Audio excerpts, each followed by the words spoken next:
ಮಾನ್ಯ ಸಹೋದರ ಸಹೋದರಿಯರೇ, ಈ ಅಡಿಯಾರಡೆ ದಿವಸ ಉಜ್ಜಯಿನಿ ಒಂದು ಸೊಸೈಟಿನಲ್ಲಿ, ಥಿಯಾಸಫಿಕಲ್ ಸೊಸೈಟಿನಲ್ಲಿ ನಾವು ಸೇರಿರೋದು ಒಂದು ನಮ್ಮ ಅದೃಷ್ಟ ಅಂತ ಭಾವಿಸ್ಬೋದು.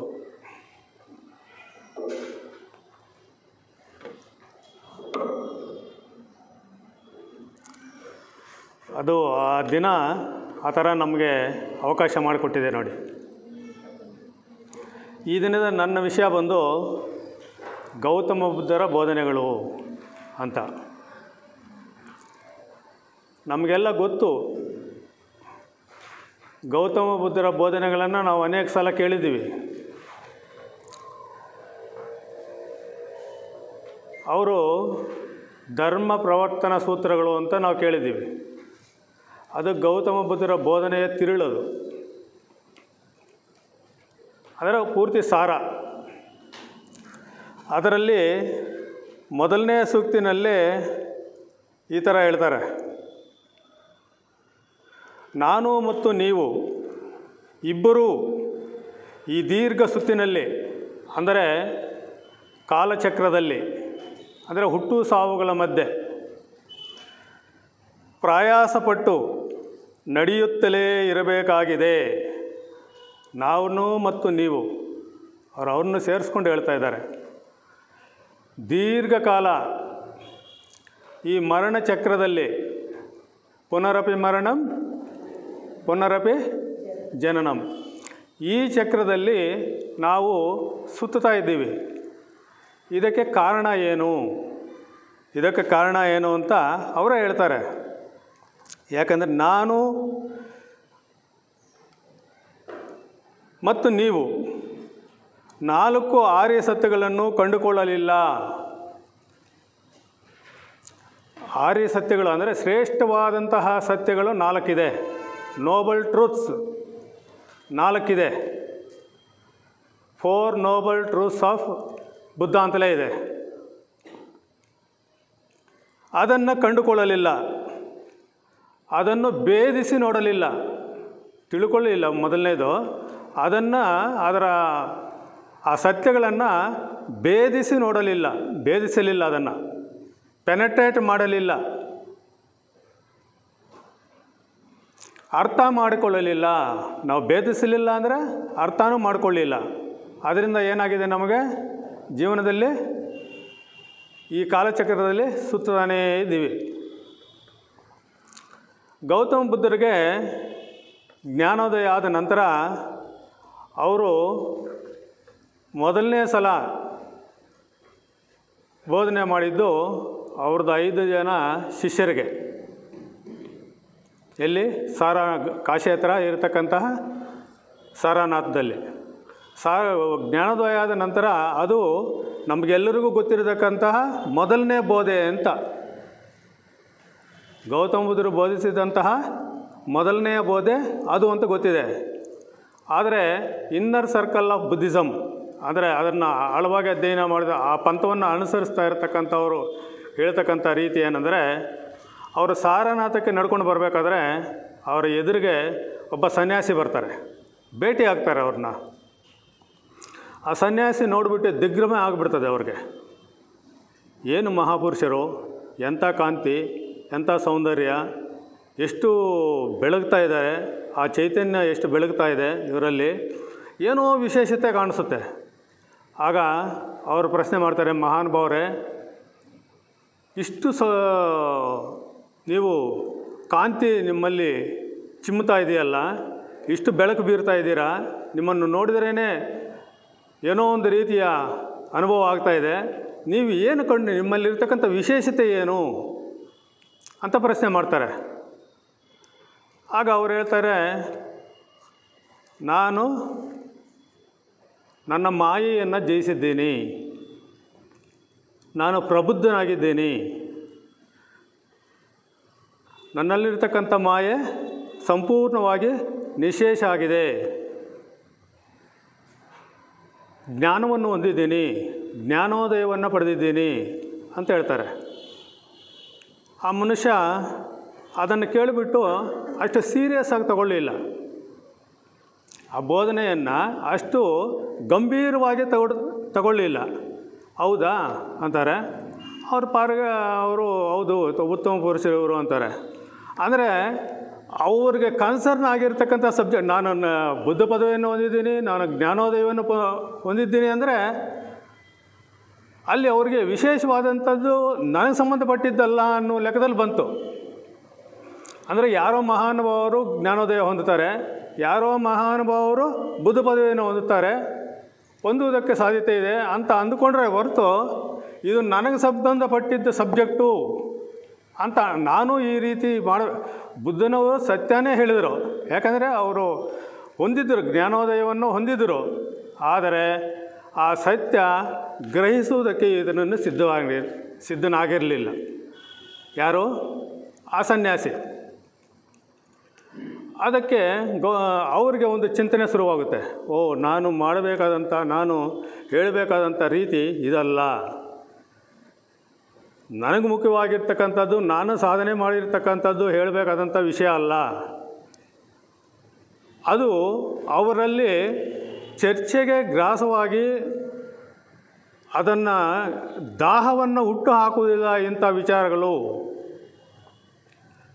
ಅವರಿಗೆ ಕನ್ಸರ್ನ್ ಆಗಿರ್ತಕ್ಕಂಥ ವಿಷಯಗಳನ್ನು ನಾನು ಗಮನದಲ್ಲಿಟ್ಕೋಬೇಕು ಅನ್ನತಕ್ಕಂಥ ಒಂದು ಸ್ಫುರಣೆ ಅವ್ರು ಬರುತ್ತೆ.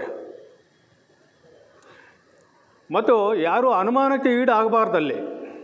ಈಗ ನಾನು ಜ್ಞಾನೋದಯ ಹೊಂದಿದ್ದೀನಿ ಅಂತ ನಾನೇನಾದರೂ ನಿಮ್ಗೆ ಹೇಳಿದರೆ 2 ರೀತಿ ಮೂರು ರೀತಿ ನೀವು ಅಂದ್ಕೋಬೋದು. ನನಗೆ ಗೊತ್ತಿಲ್ಲ, ಏನೋ ಇದ್ದರೂ ಇರಬಹುದೇನೆ ಅಂತ ಕೆಲವರು ಅಂದ್ಬೋದು. ಕೆಲವರು ಬೂರಡ ಬಿಡ್ತಾ ಇದ್ದಾನೆ ಅಂತ ಅಂದ್ಕೋಬೋದು. ಇನ್ನು ಕೆಲವರು ಇರಬಹುದು ಅಂದ್ಕೋಬೋದು. ಈ ರೀತಿಯಾದಂತಹ ಅನೇಕ ಅನುಮಾನಗಳಿಗೆ ಆಸ್ಪದ ಮಾಡತಕ್ಕಂಥ ವಿಷಯವನ್ನು ಅಲ್ಲಿ ಡ್ರಾಪ್ ಮಾಡಿರ್ತಾರೆ. ಅಲ್ಲೇ ಬಿಟ್ಬಿಟ್ರು ಅದನ್ನು. ಒಂದು ನಿಮಿಷ. ಅಂಥ ವಿಷಯಗಳ ಬಗ್ಗೆ ತುಂಬ ಜಾಗರೂಕತೆಯಿಂದ ಮಾತಾಡೋಕ್ಕೆ ಪ್ರಾರಂಭ ಮಾಡಿದರು. ಅಲ್ಲಿಂದ ಮುಂದೆ ಬಂದರು. ಅವರು 5 ಜನ ಶಿಷ್ಯರಿದ್ದರು. ಅವ್ರಿಗೆ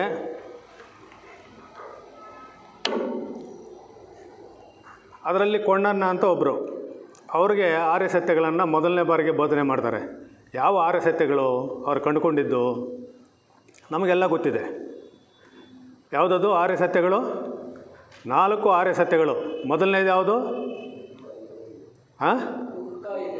ದುಃಖ ಇದೆ, ಅದೊಂದು ಸತ್ಯ. ದುಃಖ ಇದೆ. ಮತ್ತು ಆ ದುಃಖಕ್ಕೆ ಕಾರಣ ಇದೆ. ಕಾರಣ ಇದೆ ಅಂದರೆ ಅದರ ಹುಟ್ಟುವುದಕ್ಕೆ, ಅದರ ದುಃಖ ಅಂದರೆ ಯಾವಾಗಲೂ ಇರುವುದಾ ಸತ್ಯನದು? ಆವಾಗಲೇ ಹೇಳ್ತಾರೆ, ಸತ್ಯ ಅಂದರೆ ಪಾರಮಾರ್ಥಿಕ ಸತ್ಯ ಬೇರೆ ಅಂತ. ಆಧ್ಯಾತ್ಮಿಕ ಸತ್ಯ, ಪಾರಮಾರ್ಥಿಕ ಸತ್ಯ, ಇಂಥ ಸತ್ಯ ಅಲ್ಲ ಅದು. ಅಂದರೆ ಯಾವಾಗಲೂ ಇರತಕ್ಕಂಥದ್ದಲ್ಲ. ದುಃಖ ಇದೆ ನಿಜ, ಆದರೆ ಅದು ಪಾರಮಾರ್ಥಿಕ ಸತ್ಯ ಅಲ್ಲ.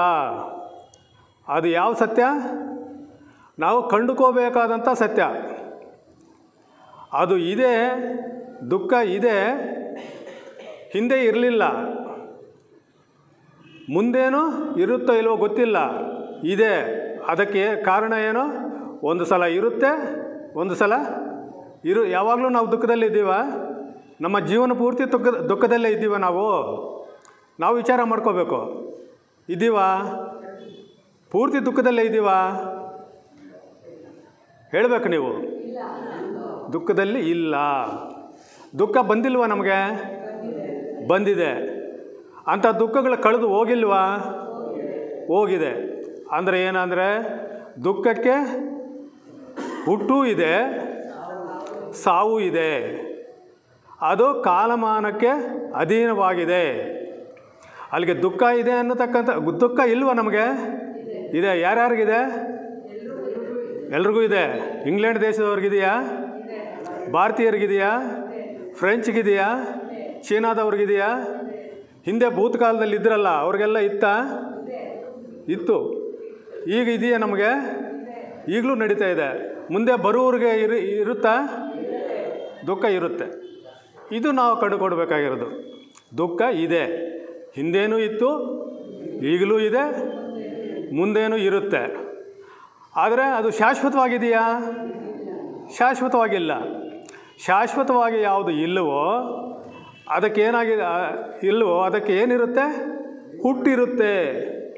ಅದಕ್ಕೂ ಹುಟ್ಟು ಇದೆ, ಅದು ಅದಕ್ಕೆ ಜನನ ಇದೆ, ಅದು ಹುಟ್ಟುತ್ತೆ. ಕಾರಣ ಇದೆ ಅಂದ್ರೇನು?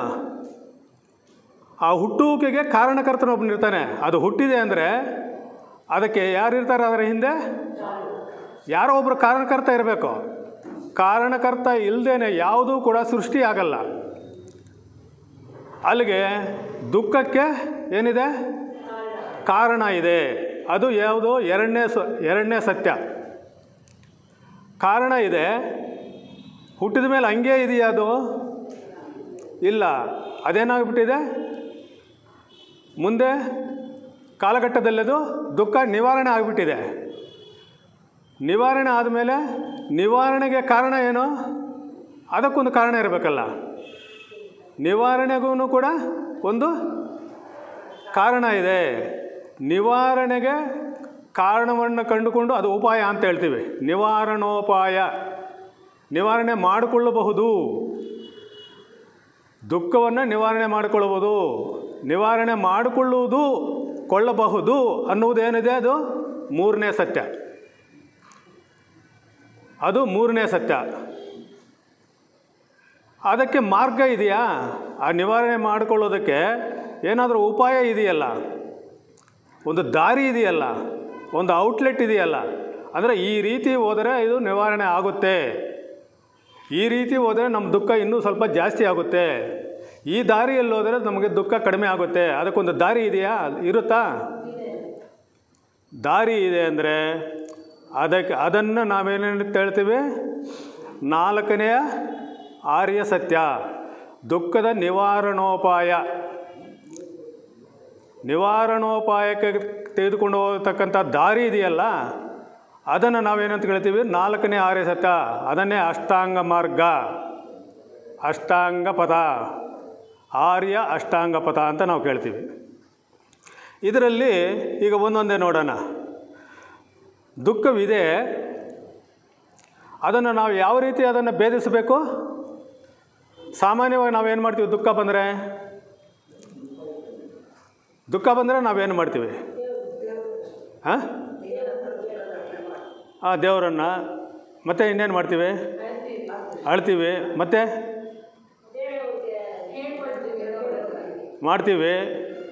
ಆಮೇಲೆ ನಮ್ಮ ದುಃಖಕ್ಕೆ ಹೇಳಿ ದೂರ ಹೋಗ್ತೀವಿ.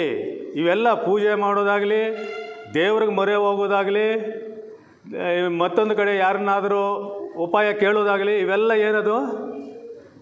ದುಃಖ ಬಂದ ತಕ್ಷಣ ಏನು ಮಾಡ್ತೀವಿ ನಾವು? ಈ ಕೆಲಸಗಳೆಲ್ಲ ಮಾಡ್ತೀವಿ. ಅಥವಾ ಒಬ್ಬ ಬಲಿಪಶುವನ್ನು ಹುಡುಕ್ತೀವಿ. ಯಾರನ್ನು? ನನ್ನ ದುಃಖಕ್ಕೆ ಯಾರ ಕಾರಣ ಅಂತ. ನಮ್ಮಪ್ಪ ಹಿಂಗೆ ಬದುಕಿದ್ರೆ ನನಗೆ ಈ ದುಃಖ ಬರ್ತಾ ಇರಲಿಲ್ಲ ಅಂತೀವಿ.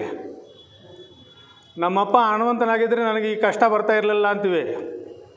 ನನ್ನ ಸಹೋದರ ನಂದೆಲ್ಲ ಕಿತ್ಕೊಂಡು ಇದ್ದಿದ್ರೆ ನನಗೆ ಈ ದುಃಖ ಬರಲಿಲ್ಲ ಅಂತೀವಿ. ನನ್ನ ಹೆಂಡತಿ ಸರಿಯಾಗಿ ಇದ್ದಿದ್ರೆ ನನಗೆ ಈ ದುಃಖ ಬರ್ತಾ ಇರಲಿಲ್ಲ ಅಂತೀವಿ. ಅಲ್ಲಿಗೆ ನಮ್ಮ ದುಃಖಕ್ಕೆ ಏನು ಮಾಡ್ತೀವಿ ನಾವು? ಯಾರೋ ಒಬ್ಬ ಬಲಿಪಶುವನ್ನು ಹುಡುಕ್ತೀವಿ. ಸ್ನೇಹಿತನೋ, ಆಫೀಸ್ನಲ್ಲಿ ಅವ್ರ ಬಾಸೋ, ಇಲ್ಲ ಅವನ ಅಸಿಸ್ಟೆಂಟ್ ತಪ್ಪು ಮಾಡ್ದಿರೋದಿದ್ರೆ ನನಗೆ ಈ ಗತಿ ಬರಲಿಲ್ಲ ಅಂತ ಹೇಳ್ತೀವಿ. ಅಂದರೆ ಯಾರನ್ನು ನಾವು ಹುಡುಕ್ತಾ ಇದ್ದೀವಿ? ನಮ್ಮ ದುಃಖಕ್ಕೆ ಕಾರಣವನ್ನು ಯಾರೋ ಒಬ್ಬರ ಮೇಲೆ ತಲೆ ಮೇಲೆ ಹಾಕಿ ಅದರಿಂದ ಪಾರಾಗಬೇಕು. ಅಂದರೆ ನಂದು ಜವಾಬ್ದಾರಿ ಅಲ್ಲ. ನನ್ನ ದುಃಖ ಬಂದರೆ ನಂದು ಜವಾಬ್ದಾರಿ ಅಲ್ಲ, ಯಾರೋ ಒಬ್ಬರು ಜವಾಬ್ದಾರಿ. ಒಬ್ಬ ಹುಡುಕಿದ್ರೆ ಅಲ್ಲಿಗೆ ನನ್ನ ಕೆಲಸ ಮುಗೀತು. ಅವನ ಮೇಲೆ ಬೈಕೊಂಡು, ಅದು ದುಃಖ ತೀರುವವರೆಗೂ ಅವನ್ನ ಬೈಕೊಂಡು ಕಾಲ ಕಳೀಬೋದು. ಈ ರೀತಿ ನಾವು ದುಃಖವನ್ನು ಸ್ವೀಕಾರ ಮಾಡೋದು. ಅದೇ ರೀತಿಯೇ ಇನ್ನೊಂದು ಏನು ಮಾಡ್ತೀವಿ? ಅದರಿಂದ ದೂರ ಹೋಗ್ಬಿಡ್ತೀವಿ. ಅಂದರೆ ಇದು ಬೇಕಾಗಿಲ್ಲ, ಇದು ಪರಿಶೀಲನೆ ಮಾಡಬೇಕಾದಂಥ ವಿಷಯ ಅನ್ನೋದನ್ನು ಬಿಟ್ಟು ಇದನ್ನು ನಿವಾರಣೆ ಮಾಡಿಕೊಳ್ಳಬೇಕಾದಂಥ ವಿಷಯ ಅಂದರೆ ಲಾಸ್ಟ್ಗೆ ಹೋಗ್ಬಿಡ್ತೀವಿ ನಾವು. ಒಂದೇ ಸಲ 4ನೇ ಆರ್ಯ ಸತ್ಯಕ್ಕೆ ಹೋಗ್ಬಿಡ್ತೀವಿ. ಅಲ್ಲಿಗೆ ಹೋಗಲ್ಲ, ಅಲ್ಲಿಂದ ಮುಂದಕ್ಕೆ ಹೋಗ್ಬಿಡ್ತೀವಿ. ಅಲ್ಲಿಂದ ಜಂಪ್ ಆಗಬೇಕು. ಆ ದುಃಖದಿಂದ ಆಚೆಗೆ ಜಂಪ್ ಆಗಬೇಕು. ಆ ರೀತಿ ಮಾಡ್ತಾರೆ. ಆವಾಗ ಏನಾಗುತ್ತೆ? ದುಃಖವನ್ನು ಅರ್ಥ ಮಾಡ್ಕೊಳ್ತೀವ? ದುಃಖವನ್ನು ನಿವಾರಣೆ ಮಾಡ್ಕೊಳ್ತಾ ಇದ್ದೀವಾ? ಇಲ್ಲ. ನಾವೇನು ಮಾಡ್ತಾಯಿದ್ದೀವಿ? ಅದನ್ನು ಅವಾಯ್ಡ್ ಮಾಡ್ತಾಯಿದ್ದೀವಿ, ಅದನ್ನು ದೂರ ತಳ್ತಾ ಇದ್ದೀವಿ. ದೂರ ತಳ್ಳಿದಾಗ ನಾವೇನಾಗುತ್ತೆ, ಅದು ನಮಗೆ ಹತ್ತಿರ ಆಗೋದೊಂದು. ಅದರಿಂದ ನಾವು ಶಾಶ್ವತ ಬಿಡುಗಡೆ ನಮಗೆ ಬರುವುದಿಲ್ಲ. ದುಃಖ ಅಂದರೆ ಏನು ಅಂತ ನಮಗೆ ಗೊತ್ತಾಗೋದೇ ಇಲ್ಲ. ದುಃಖ ಅಂದರೆ ಏನು ಅಂತ ನಮಗೆ ಗೊತ್ತಾಗೋದೇ ಇಲ್ಲ. ಇಲ್ಲಿ ಮುಖ್ಯವಾದ ಪ್ರಶ್ನೆ ಏನಿದೆ, 3 ವಿಧದಲ್ಲಿ ನಾವು ಇದನ್ನು ಮಾಡ್ಕೋಬೇಕು. ದುಃಖವಿದೆ ಅನ್ನತಕ್ಕಂಥದ್ದನ್ನು ಮೊದಲು ಒಪ್ಕೋಬೇಕು. ದುಃಖ ಇದೆ ಅಂತಕ್ಕಂಥದ್ದನ್ನು ಮೊದಲು ಒಪ್ಕೋಬೇಕು. ಒಪ್ಕೊಳ್ಳೋದು ಯಾವ ರೀತಿ ಒಪ್ಕೋಬೇಕು? ನಮ್ಮ ಜೀವನದಲ್ಲಿ ಬರ್ತಾ ಇರತಕ್ಕಂಥ ಅನೇಕ ಘಟನೆಗಳ ಮೂಲಕ ನಾವು ಬರ್ತಕ್ಕಂಥ ದುಃಖ ಇದೆಯಲ್ಲ, ಅದನ್ನು ಪರಿಶೀಲನೆ ಮಾಡೋದ್ರ ಮುಖಾಂತರ ದುಃಖ ಇದೆ ಅಂತ ಒಪ್ಕೋಬೇಕು. ನಾವೇನು ಮಾಡ್ತೀವಿ, ದುಃಖ ನನಗಿದೆ ಅಂದ್ಕೊಳ್ತೀವಿ. ನನಗೆ ದುಃಖ ಬಂದಾಗಲೇ ದುಃಖ ಇದೆ ಅಂದ್ಕೊಳ್ಳೋದು. ಅದಲ್ಲ, ಅದು ಅಜ್ಞಾನದಿಂದ ಕೂಡಿರ್ತಕ್ಕಂಥದ್ದು. ನನಗೆ ಗೌತಮ ಬುದ್ಧರ ಒಂದು ಜೀವನ ಚರಿತ್ರೆಯಲ್ಲಿ ಒಬ್ಬರು ಮಹಿಳೆ ತನ್ನ ಮಗುವನ್ನು ಕಳ್ಕೊಂಡು ಬಿಡ್ತಾರೆ, ಮರಣ ಹೊಂದಿರ್ತಾರೆ ಮಗು. ಎಲ್ಲರೂ ಗೊತ್ತಿರುತ್ತೆ, ಆ ಊರಿಗೆ ಗೌತಮ ಬುದ್ಧರು ಬಂದಿದ್ದಾರೆ ಅಂತ ಗೊತ್ತಾಗುತ್ತೆ. ಅವ್ರ ವಿಷಯ ಮೊದಲೇ ಇವ್ರಿಗೆ ಗೊತ್ತಿರುತ್ತೆ. ಏನಂದರೆ ಮಹಾತ್ಮರವರು, ಪವಾಡ ಪುರುಷರು, ಯಾರು ಬೇಕಾದರೂ ಬದುಕಿಸ್ತಾರೆ ಅಂತ ಒಂದು ನಂಬಿಕೆ ಇರುತ್ತೆ. ಅವ್ರು ನೆನೆಸ್ಕೊಂಡ್ರೆ ಬದುಕಿಸ್ಬೋದು ಅಂತ. ಅಲ್ಲಿ ಎತ್ಕೊಂಡು ಓಡಿ ಅಲ್ಲಿ ಎತ್ಕೊಂಡು ಬರ್ತಾರೆ, ಆ ಮಗುನ ಎತ್ಕೊಂಡು. ಸ್ವಾಮಿ, ನನಗಿರುವುದು ಏಕೈಕ ಮಗು, ನನಗೆ ಇವನಿಲ್ಲದೆ ಇದ್ರ ಜೀವನನೇ ಇಲ್ಲ, ಏನಾದರೂ ಮಾಡಿ ಈ ಮಗುವನ್ನು ಬದುಕಿಸ್ಕೊಡಿ ಅಂತ ಗೋಳಾಡ್ತಾರೆ. ಆ ಗೋಳಾಟ ನೋಡಿಬಿಟ್ಟು ಗೌತಮ ಬುದ್ಧರು ಹೇಳ್ತಾರೆ, ನೋಡಮ್ಮ, ನಾನು ಬದುಕಿಸ್ಕೊಡ್ತೀನಿ, ಪರವಾಗಿಲ್ಲ, ಅಂದರೆ ಇದಕ್ಕೆ ಏನೋ ಒಂದು ಚಿಕಿತ್ಸೆ ಮಾಡಬೇಕಾಗಿದೆ, ಹೋಗಿ ಯಾರ ಮನೆಯಲ್ಲಾದರೂ ಸಾಸಿವೆ ತೊಗೊಂಡು ಬರಬೇಕು ಅಂತ. ಸಾಸಿವೆ ತೊಗೊಂಡು ಬರಬೇಕು ಅಂದರೆ ಆಯಿತು ಅಂತ ಆಮೇಲೆ ಏನು ಸಾಸಿವೆ ಅಷ್ಟೇ ತಾನೆ ಅಂತಾರೆ. 1 ನಿಮಿಷ, ಸಾಸಿವೆ ತೊಗೊಂಡು ಬರಬೇಕು, ಆದರೆ ಯಾರ ಮನೆಯಲ್ಲೂ ಸಾವಾಗಿರಬಾರ್ದು ಅಂತ. ಸಾಸಿವೆ ತೊಗೊಂಡು ಬರಬೇಕು, ಅದರ ಕಂಡೀಷನ್ ಏನಿದೆ, ಮನೆಯಲ್ಲಿ ಸಾಸಿವೆ ತರ್ತೀವೋ ನಾವು, ಆ ಮನೆಯಲ್ಲಿ ಏನಾಗಿರಬಾರ್ದು. ಅಲ್ಲಿಗೂ ಆಮೇಲೆ ಅರ್ಥ ಆಗಲಿಲ್ಲ. ಓಡ್ತಾರೆ, 1ನೇ ಮನೆಗೆ ಹೋಗ್ತಾರೆ, ಸಾಸಿವೆ ಕೊಡುವಂತಾರೆ. ಅಷ್ಟೇನಾ ಅಂತ ಅವ್ರು ಹೋಗ್ತಾರೆ. ಇರಮ್ಮ, ನಿಮ್ಮ ಮನೇಲಿ ಯಾರೂ ಸಾವಾಗಿಲ್ವ ಅಂತ. ಅಯ್ಯೋ, ಬೇಕಾದ ಜನ ಸತ್ತಿದ್ದಾರೆ ನಮ್ಮ ಮನೆಯಲ್ಲಿ, ನಮ್ಮ ಅಪ್ಪ ಅಮ್ಮ ತಾತಗಳು. ಬೇಡ, ಹಾಗಾದರೆ ನಿಮ್ಮ ಮನೆ ಕೆಲಸಕ್ಕೆ ಬರಲ್ಲ. ಇನ್ನೊಂದು ಮನೆಗೆ ಹೋಗ್ತಾರೆ. ಇನ್ನೊಂದು ಯಾರ ಮನೆಯಲ್ಲಿ ಹೋದ್ರೂ ಎಲ್ಲರ ಮನೆಯಲ್ಲೂ ಸಾವಾಗಿದೆ ಅಂತ. ಅಲ್ಲಿಗೆ ಆಯಮ್ಮನಿಗೆ ಆ ಸತ್ಯದ ದರ್ಶನ ಆಗುತ್ತೆ. ಆವಾಗ ಏನು ಸತ್ಯದ ದರ್ಶನ ಅಂದರೆ, ಸಾವನ್ನೋದು ನನ್ನ ಸಮಸ್ಯೆ ಅಲ್ಲ. ಸಾವನ್ನೋದು death is not my personal problem. Death is a universal problem. ಇದು ಇಡೀ ಪ್ರಪಂಚಕ್ಕೆ, ಈ ಜಗತ್ತು ನಡೀತಾ ಇರುವುದೇ, ಜಗತ್ತಿನಲ್ಲಿರುವ ಸತ್ಯನೇ ಇದು. ಯಾವುದದು? ಯಾರು ಹುಟ್ಟಿರ್ತಾರೋ ಅವರು ಸಾಯುತಕ್ಕಂಥದ್ದು ಒಂದು ನಿಯಮ, ಜಗತ್ತಿನ ಒಂದು ನಿಯಮ. ಜಗತ್ತಿನ ಒಂದು ನಿಯಮ ಅನ್ನೋದು ಆಯಮ್ಮನಿಗೆ ಆವಾಗ ಸ್ಫುರಣೆ ಆಗುತ್ತೆ. ಏನು ಗೌತಮ ಬುದ್ಧರು ನಾವೇನಂತ ಕರಿತೀವಿ? ಬುದ್ಧ ದ ಕಂಪ್ಯಾಷನೇಟ್ ಅಂತೀವಿ, ಅಂದರೆ ಕರುಣಾಮೂರ್ತಿ ಅಂತ. ಕರುಣಾಮೂರ್ತಿ ಆ ಮಹಿಳೆ ಜೊತೆ ಆ ರೀತಿ ನಡ್ಕೊಳ್ತಾರೆ. ಯಾವ ರೀತಿ? ಅದು ಸ್ವಲ್ಪ ಕಠಿಣ ಅನ್ನಿಸ್ಬೋದು. ಅವರೇನು ಇನ್ನು ಬೇಕಾದರೆ ಸಮಾಧಾನ ಮಾಡ್ಬೋದಾಗಿತ್ತು, ಕರುಣೆ ತೋರಿಸ್ಬೋದಾಗಿತ್ತು. ಅಯ್ಯೋ ನಿನಗೆ, ನಾವೆಲ್ಲ ಮಾಡ್ತೀವಲ್ವ, ಅಯ್ಯೋ ನಿನಗೆ ಅನ್ಯಾಯ ಆಗೋಯ್ತೆ, ಅಯ್ಯೋ ನಿನಗೆ ಬರಬಾರ್ದಾಗಿತ್ತು ಈ ಕಷ್ಟ, ಎಲ್ಲ ನಾವು ಸಮಾಧಾನ ಮಾಡೋದು ಹಂಗೆ ತಾನೆ. ಆ ಥರ ಮಾಡ್ಬೋದಾಗಿತ್ತು. ಅವ್ರು ಆ ಥರ ಆ ಒಂದು ಲೈನನ್ನು ಅವ್ರು ತಗೊಳ್ಳಿಲ್ಲ. ಅವ್ರೇನಂತ ತಗೊಂಡ್ರು?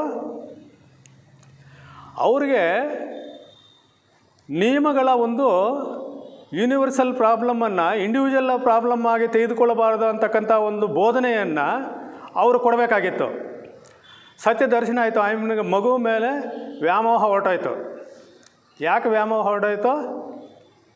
ಸತ್ಯದ ಎಲ್ಲ ಮನೆಯಲ್ಲೂ ಕೂಡ ಇದು ನನ್ನೊಬ್ಬಲ ಪ್ರಾಬ್ಲಮ್ ಅಲ್ಲ, ಇದು ಯೂನಿವರ್ಸಲ್ ಪ್ರಾಬ್ಲಮ್, ಎಲ್ಲ ಮನೆಯಲ್ಲೂ ಕೂಡ ಇದು ನಡೀತಾ ಇದೆ ಅನ್ನತಕ್ಕಂಥ ದರ್ಶನ ಆದಾಗ ಆಯಮ್ಮನ ಆವಾಗ ಆ ದುಃಖದ ಬೇನೆಯಿಂದ ಈಚೆಗೆ ಬಂದರು. ದುಃಖ ಮತ್ತೆ ಕಾಡಲಿಲ್ಲ ಅಲ್ಲಿಂದ. ಆ ರೀತಿ ದುಃಖ ಇದೆ ಅಂತಕ್ಕಂಥದ್ದನ್ನು ನಾವು ಏನೆಂದು ಮಾಡಬೇಕು, ನನಗೆ ಮಾತ್ರ ದುಃಖ ಇದೆ ಅಂತ ಅದು ಆ ರೀತಿ ತಗೋಬಾರ್ದು. ಅದನ್ನು ಪರಿಶೀಲನೆ ಮಾಡುವಾಗ ಪ್ರಪಂಚದಲ್ಲಿ ದುಃಖ ಇದೆ, ಮನುಷ್ಯನಿಗೆ ದುಃಖ ಇದೆ, ಅಷ್ಟು ಮಾತ್ರ ಪರಿಶೀಲನೆ ಮಾಡಬೇಕು. ದುಃಖ ಇದೆ ಅಂತಕ್ಕಂಥದ್ದು ಮೊದಲನೆಯ ಒಳನೋಟ, ಅಂತಃಸ್ಫುರಣೆ ಅಂತ ಹೇಳ್ತೇವಲ್ವ, ನಮ್ಮ ಅಂತರಂಗಕ್ಕೆ ಅದು ಗೊತ್ತಾಗಬೇಕು. ದುಃಖ ಇದೆ ಒಂದು, ದುಃಖವನ್ನು ಅರ್ಥ ಮಾಡಿಕೊಳ್ಳಬೇಕು. ಅದರಲ್ಲಿ ಒಳನೋಟ, ಎರಡನೇ ಒಳನೋಟ ಅರ್ಥ ಮಾಡಿಕೊಳ್ಳಬೇಕು. ದುಃಖವನ್ನು ಇದೇ ಒಂದು, ದುಃಖವನ್ನು ಅರ್ಥ ಮಾಡಿಕೊಳ್ಳಬೇಕು. ಅರ್ಥ ಮಾಡಿಕೊಳ್ಳಬೇಕು ಅನ್ನೋದರಲ್ಲಿ ನಮ್ಮ ಸಾಧನೆ ಅಡಗಿದೆ. ಅರ್ಥ ಮಾಡಿಕೊಳ್ಳಬೇಕು, ಮತ್ತು ನೆಕ್ಸ್ಟ್ ಸ್ಟೆಪ್ಪು ಅರ್ಥ ಮಾಡಿಕೊಂಡಿದ್ದೀನಿ. ಅರ್ಥ ಮಾಡಿಕೊಳ್ಳಬೇಕು ಅನ್ನೋದರಿಂದ ನಾನು ದುಃಖವನ್ನು ಅರ್ಥ ಮಾಡಿಕೊಂಡಿದ್ದೀನಿ ಅಂತ ನಮಗೆ ಅರಿವು ಆಗುವವರೆಗೂ ಕೂಡ ನಮಗೆ ದುಃಖ ನಮ್ಮಿಂದ ಬಿಟ್ಟೋಗಲ್ಲ. ಅಂದರೆ ಅದನ್ನು ಪೂರ್ತಿ ನಮ್ಮ ಧ್ಯಾನದ ಸ್ಥಿತಿನಲ್ಲಿ ನಾವು ಈ 3 ಕಾರ್ಯಗಳನ್ನು ಮಾಡಬೇಕು. ಒಂದು, ದುಃಖ ಇದೆ ಅಂತ ಕಂಡುಕೊಳ್ಬೇಕು, ದುಃಖವನ್ನು ಅರ್ಥ ಮಾಡಿಕೊಳ್ಬೇಕು, ಅರ್ಥ ಮಾಡಿಕೊಂಡ ನಂತರ ನಾನು ದುಃಖವನ್ನು ಅರ್ಥ ಮಾಡಿಕೊಂಡಿದ್ದೀನಿ ಅಂತ ಅರಿವು ನಮಗೆ ಮೂಡಬೇಕು. ಎರಡನೇದು, ದುಃಖಕ್ಕೆ ಕಾರಣವಿದೆ. ದುಃಖಕ್ಕೆ ಕಾರಣ ಏನು? ನಾವೆಲ್ಲ ಏನಂತ ಅಂದ್ಕೊಂಡಿದ್ದು? ದುಃಖಕ್ಕೆ ಕಾರಣ ಆಸೆಯೇ ದುಃಖಕ್ಕೆ ಕಾರಣ. ಜನರಲ್ ಸ್ಟೇಟ್ಮೆಂಟ್ ಇದು. ಆಸೆಯೇ ದುಃಖಕ್ಕೆ ಕಾರಣ. ಈಗ ನನಗೆ ನನ್ನ ಮಗನಿಗೆ ಇಂಜಿನಿಯರ್ ಓದಿಸ್ಬೇಕು ಅಂತ ಆಸೆ ಇದೆ. ಆ ಆಸೆಯನ್ನು ನನ್ನ ಮಗ ಈಡೇರಿಸಿದ, ಇಂಜಿನಿಯರ್ ಆದ. ನನಗೇನು ದುಃಖ ಇದೆ ಅದರಲ್ಲಿ? ಏನಿಲ್ಲ. ನನ್ನ ಇನ್ನೊಬ್ಬರು ನಾನೇನೋ ಬಯಸ್ತೀನಿ, ಆ ಬಯಸಿದ್ದೆಲ್ಲ ನನಗೆ ಕಾರ್ಯಗತ ಆದರೆ ದುಃಖ ಇದೆಯಾ? ಮತ್ತು ಆಸೆ ಇದೆಯಲ್ಲ, ಆಸೆನೂ ಇದೆ, ದುಃಖ ನನಗೆ ಬರ್ತಾ ಇಲ್ವಲ್ಲ. ಅಲ್ಲಿಗೆ ಆಸೆ ದುಃಖಕ್ಕೆ ಕಾರಣ ಅಂತಕ್ಕಂಥದ್ದು ಸ್ಟೇಟ್ಮೆಂಟ್ ಕರೆಕ್ಟಾ? ನಾವು ಚರ್ಚೆ ಮಾಡಬೇಕು ಇದನ್ನು. ಆಗದೇ ಇದ್ದಾಗ ದುಃಖ, ಆಗದೇ ಇದ್ದಾಗ ದುಃಖ. ಈಗ ನಿಮಗಾಗಲಿಲ್ಲ, ಆಗದೇ ಇದ್ದಾಗಲೂ ಕೂಡ ದುಃಖ ಪಡಲ್ಲ. ಅದಕ್ಕೂ ಒಂದು ಉದಾಹರಣೆ ಕೊಡ್ತೀನಿ. ನನಗೆ ಆಸೆ ಇದೆ, ನನ್ನ ಆಸೆ ಈಡೇರಲಿಲ್ಲ.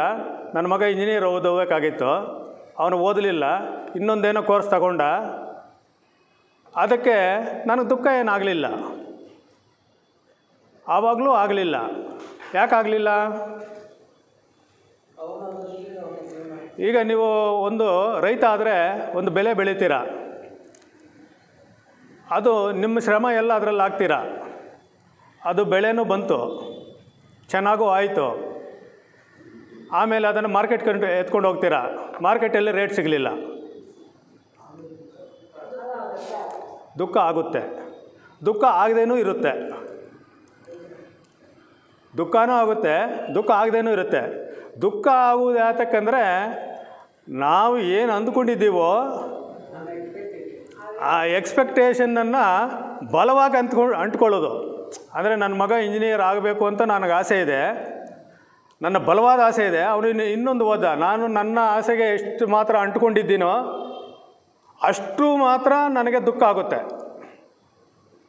ಅದು ಈಡೇರಿದ್ರೆ ಖುಷಿನೇ. ಅಂದರೆ ಬಯಕೆಗಳ ಈಡೇರದೇ ಇದ್ದರೆ ದುಃಖಕ್ಕೆ ಆಸ್ಪದ ಇದೆ. ಇನ್ನೂ ಮುಂದಕ್ಕೆ ಡೀಪಾಗಿ ಇನ್ನೂ ಆಳವಾಗಿ ಹೋದರೆ ನನಗೆ ಬಯಕೆನೂ ಇದೆ, ಅದು ಈಡೇರಲಿಲ್ಲ, ಬಯಕೆಗೆ ನಾನು ಎಷ್ಟು ಅಂಟುಕೊಂಡಿದ್ದೀನಿ ಅನ್ನೋದರಿಂದ ದುಃಖ ಬರುತ್ತೆ. ಇದು ಅಟ್ಯಾಚ್ಮೆಂಟ್. ಯಾವುದಕ್ಕೆ ಅಟ್ಯಾಚ್ಮೆಂಟು? ಇದಕ್ಕೆಲ್ಲ ಅಟ್ಯಾಚ್ಮೆಂಟು. ಆ ಎಮ್ಮನಿಗೆ ಮಗು ಸತ್ತೋದಾಗ ದುಃಖ ಆಯಿತು, ಯಾತಕ್ಕೋಸ್ಕರ ದುಃಖ ಆಯಿತು? ಅಟ್ಯಾಚ್ಮೆಂಟ್. ಯಾವಾಗ ದುಃಖ ಹೊರಟಾಯ್ತು? ಸತ್ಯದ ದರ್ಶನ ಆದಾಗ. ಸತ್ಯದ ದರ್ಶನ ಯಾವುದು? ಅಟ್ಯಾಚ್ಮೆಂಟ್ ಯಾವಾಗ ಬಿಟ್ಟೋಯ್ತು? ಆ ಫ್ಯಾಕ್ಟ್ ಅನ್ನೋದು, ಆ ಫ್ಯಾಕ್ಟ್ ಅಂತ ನಾವೇನು ಹೇಳ್ತೀವಿ, ರಿಯಾಲಿಟಿ ಅಂತ ನಾವು ಹೇಳಿದ್ರೆ, ರಿಯಾಲಿಟಿ ಸತ್ಯದ ದರ್ಶನವೇ ನಮ್ಮ ಮೋಕ್ಷದ ಸಾಧನೆ ಅಂತ. ಸತ್ಯವನ್ನು ಇದ್ದ ಹಾಗೆ ನೋಡಿದಾಗ ನಾವು ಬಿಡುಗಡೆ ಹೊಂದುತ್ತೀವಿ. ಅನ್ನೋದಕ್ಕೆ ಯಾವುದರಿಂದ ಬಿಡುಗಡೆ ಹೊಂದುತ್ತೀವಿ? ನಮ್ಮ ಅಂಟುವಿಕೆಯಿಂದ ಬಿಡುಗಡೆ ಹೊಂದುತ್ತೀವಿ. ಅಂಟುವಿಕೆಯಿಂದ ಬಿಡುಗಡೆ ಹೊಂದಿದಾಗ ಆಟೋಮೆಟಿಕ್ಕಾಗಿ ನಮಗೆ ದುಃಖದಿಂದ ಬಿಡುಗಡೆ ಹೊಂದುತ್ತೀವಿ. ಅದು ಎರಡನೇದು, ದುಃಖಕ್ಕೆ ಕಾರಣವಿದೆ, ಆಸೆಯೇ ದುಃಖಕ್ಕೆ ಕಾರಣ ಅಂತಕ್ಕಂಥದ್ದು ಅದು ನಾವು ಜ್ಞಾಪಕದಲ್ಲಿ ಇಟ್ಕೋಬೇಕು. ಮತ್ತು ಅಲ್ಲಿಂದ ಇನ್ನೂ ಆಳವಾಗಿ ಮುಂದಕ್ಕೆ ಹೋಗಬೇಕು. ಅಂದರೆ ಪ್ರತಿಯೊಂದು ಆಸೆ ನಾವು ಅದು ನಿಸ್ಸಾರವಾದ ಜೀವನಕ್ಕೆ ದಾರಿ ಮಾಡಿಕೊಡುತ್ತೆ. ಅಲ್ಲಿಗೆ ನಾವು ನಿಲ್ಲಿಸ್ಬಿಟ್ರೆ ನಿಸ್ಸಾರವಾದ ಜೀವನಕ್ಕೆ ನಮಗೆ ದಾರಿ ತೋರಿಸುತ್ತೆ. ಅದು ಯಾವುದು ಆಸೆಯೇ ದುಃಖಕ್ಕೆ ಕಾರಣ, ಅದು ಪ್ರಾಕ್ಟಿಕಲ್ ಅಲ್ಲ. ಆಸೆಯೇ ದುಃಖಕ್ಕೆ ಕಾರಣ ಅಂತ ಆಸೆ ಬಿಡ್ತೀನಿ ಅನ್ನೋದು ಇಟ್ ಈಸ್ ನಾಟ್ ಪ್ರಾಕ್ಟಿಕಲ್. ಪ್ರತಿಯೊಂದು ನಮ್ಮ ಪ್ರಗತಿಗೆ ಆಸೆ ಇರಬೇಕು. ನಮಗೆ ನಾವು ಮುಂದಕ್ಕೆ ತಳ್ಳಬೇಕಾದ್ರೆ ಒಂದು ಇಂಜಿನ್ ಥರ ಅದು ಕೆಲಸ ಮಾಡುತ್ತೆ. ಯಾವುದು ಆಸೆ ಅನ್ನತಕ್ಕಂಥದ್ದು ಇಂಜಿನ್ ಥರ ಕೆಲಸ ಮಾಡುತ್ತೆ ನಮ್ಮನ್ನು ಮುಂದಕ್ಕೆ ತಳ್ಳೋದಕ್ಕೆ. ಒಂದು ಯಾವುದಾದ್ರೂ ಆಕರ್ಷಣೆ ಇರಬೇಕು, ನಾವು ಮುಂದಕ್ಕೆ ಹೋಗಬೇಕು. ಇಲ್ಲ ಒಳಗಡೆಯಿಂದ ತಳ್ಳಬೇಕು. ಪುಷ್ ಆ್ಯಂಡ್ ಪುಲ್ ರೈಲ್ ಅಂತ ಹೇಳ್ತೀವಲ್ಲ, ಒಂದು ಆಕರ್ಷಣೆ ಇರಬೇಕು. ನಾವು ಕೆಲಸ ಮಾಡಬೇಕಾದ್ರೆ ಇದು ಸೃಷ್ಟಿಯ ನಿಯಮ. ಅದು ಮೂಲಭೂತ ನಿಯಮವನ್ನು ನಾವು ಬದಲಾಯಿಸೋಕೆ ಹೋಗಬಾರ್ದು. ಆ ನಿಯಮವನ್ನು ಅರ್ಥ ಮಾಡಿಕೊಂಡು ಅದರ ಮೇಲೆ ಸವಾರಿ ಮಾಡಬೇಕು. ಅದನ್ನು ಅದನ್ನು ನಾವು ತೊಡಸೋದಕ್ಕಾಗೋದಿಲ್ಲ. ಅದು ಮತ್ತು ಮೂರನೇದು ಯಾವುದು? ಈಗ ನಾವು ಕಂಡುಕೊಂಡ್ವಿ ದುಃಖಕ್ಕೆ ಏನಿದೆ, ಕೊನೆ ಇದೆ ಅಂತ. ಕೊನೆ ಇದೆ, ಕೊನೆ ಇದೆಯೇ ಇಲ್ವಾಗ? ಇದೆ. ಯಾವ ರೀತಿ ಕೊನೆ ಇದೆ? ಇದು ಅದನ್ನು ಒಂದು ಸಲ ನಾವು ಇವರಿಗೆ ಮಾಡಿರೋದನ್ನು ಒಂದು ಸಲ ಇದು ಹಿಂಟ್ಸ್ ಕೊಟ್ಬಿಡ್ತೀನಿ. ಈ ಆರ್ಯ ಸತ್ಯಗಳು ಪಾರಮಾರ್ಥಿಕ ಮಾತ್ರ, ಆಧ್ಯಾತ್ಮಿಕ ಸತ್ಯಗಳಲ್ಲ.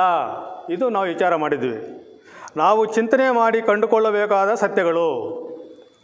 ಇವುಗಳ ಬಗ್ಗೆ ತೀಕ್ಷ್ಣವಾಗಿ ಪರಿಶೀಲನೆ ಮಾಡುತ್ತಿದ್ದರೆ ಏನಾಗುತ್ತೆ? ನಮಗೆ ಮನಸ್ಸು ಮತ್ತು ಬುದ್ಧಿ ಬೆಳವಣಿಗೆ ಆಗಿ ನಮ್ಮನ್ನು ಪ್ರಗತಿಯ ಕಡೆಗೆ, ಅಭಿವೃದ್ಧಿಯ ಕಡೆಗೆ, ಕೊನೆಗೆ ವಿಮೋಚನೆ ಕಡೆಗೆ ಸೇರಿಸುತ್ತವೆ. ಕೊನೆಗೆ ವಿಮೋಚನೆಯ ಕಡೆಗೆ ಸೇರಿಸುತ್ತವೆ.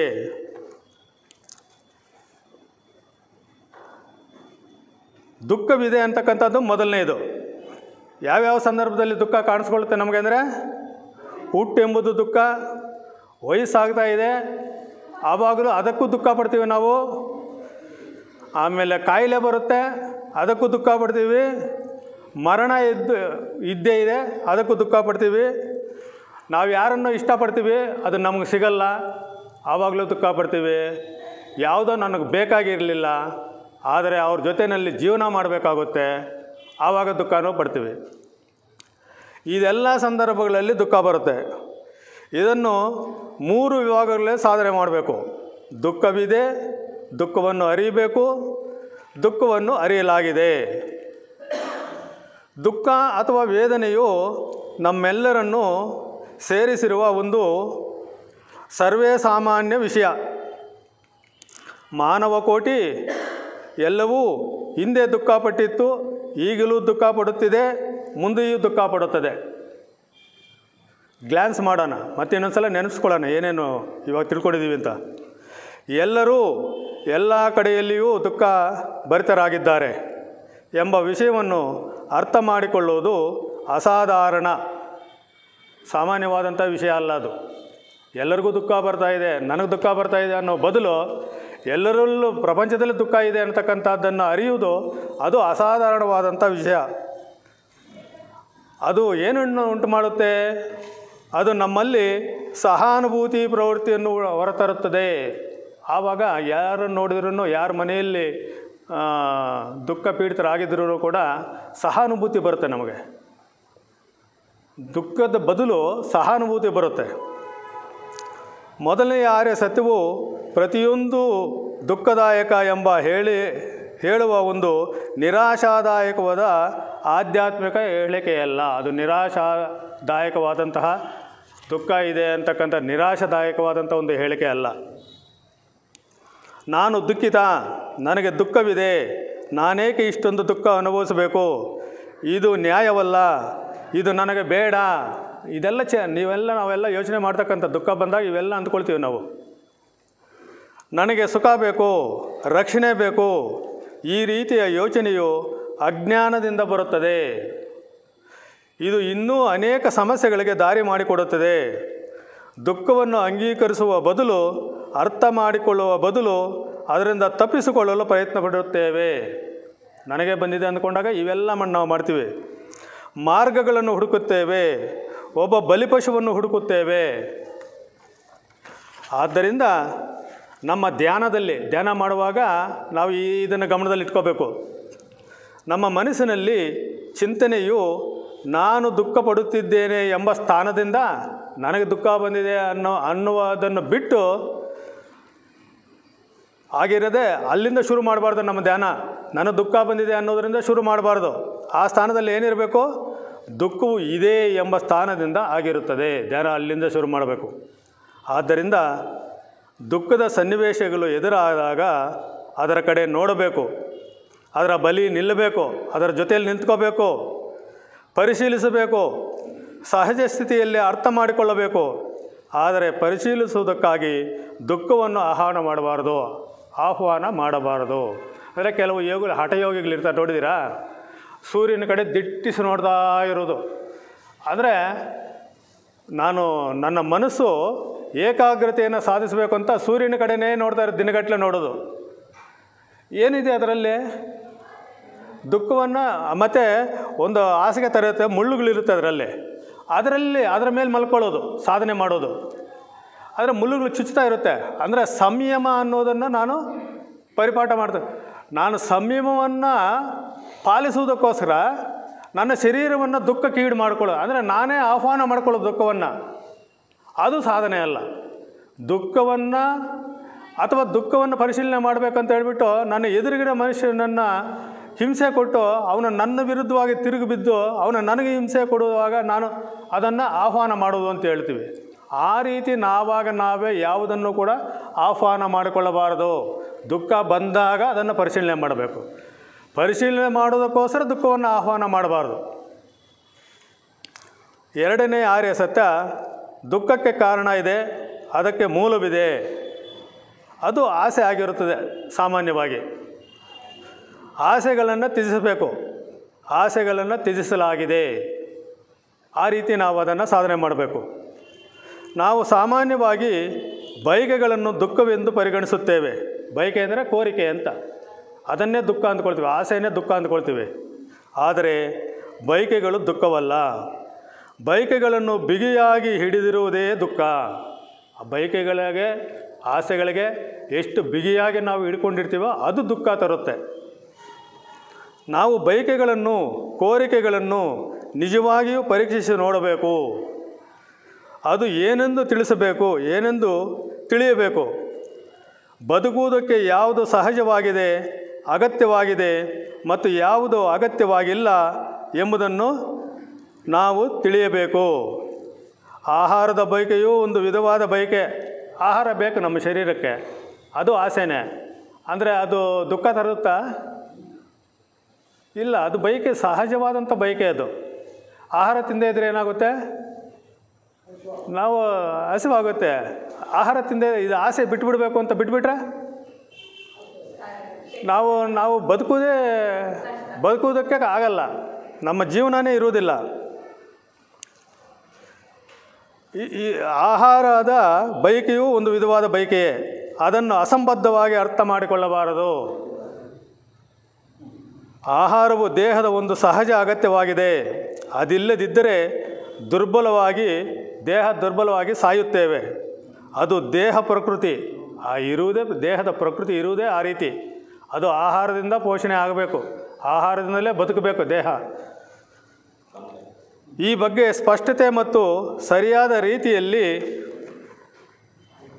ನೋಡುವಿಕೆ ಇದ್ದರೆ ಆಗ ದುಃಖವು ಇರುವುದಿಲ್ಲ. ಆಗಲೂ ನಮಗೆ ದುಃಖ ಇರುವುದಿಲ್ಲ, ಹಸಿವು ಆಗುತ್ತೆ. ಆದರೆ ನಾವೇನು ದುಃಖ ಪಡಲ್ಲ. ಅದಕ್ಕೋಸ್ಕರ ಹಸಿವೇನೇ ಇರುತ್ತೆ, ದುಃಖ ಪಡಲ್ಲ.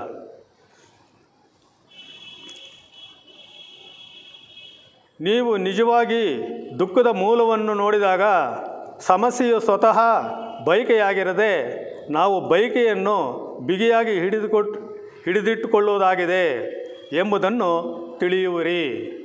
ಅದನ್ನು ಆಳವಾಗಿ ನೋಡಿದಾಗ ನಮಗೆ ಇದು ಅರ್ಥ ಆಗುತ್ತೆ. ಆಸೆಗಳಿಂದಲೇ ಬಯಕೆಯಿಂದಲೇ ನಮಗೆ ದುಃಖ ಬರಲ್ಲ. ಅದಕ್ಕೆ ಯಾವ ರೀತಿ ಎಷ್ಟು ಬಲವಾಗಿ ಅಂಟುಕೊಂಡಿದ್ದೀವಿ ಆ ಅಂಟುವಿಕೆಯಿಂದ ನಮಗೆ ದುಃಖ ಬರುತ್ತೆ ಅಂತ.